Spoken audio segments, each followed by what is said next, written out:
السلام عليكم ورحمة الله وبركاته. النهاردة هنتكلم عن جريمة هزت الشارع المصري، جريمة قتل مدرب الجيم لؤي. بس قبل ما نبدأ الفيديو ما تنسوش تعملوا لايك واشتراك للقناة، ده لو أول مرة تشوفوني عشان كل الجديد يوصل لكم.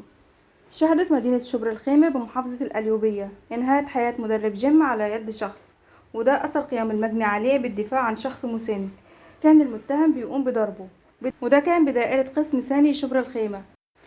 وتم نقل الجثة لمشرحة المستشفى، وتم تحرير محضر بالواقعة، وتولت النيابة العامة التحقيق.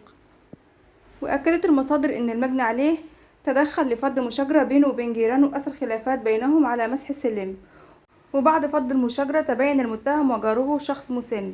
قام المتهم بالتوجه إلى محل عمل المجني عليه في الجيم، وقام بطعنه بالرقبة بسلاح أبيض، واللي أودت بحياته في الحال. وربنا يرحم المجني عليه، ونسأل الله أن يسكنه فسيح جناته.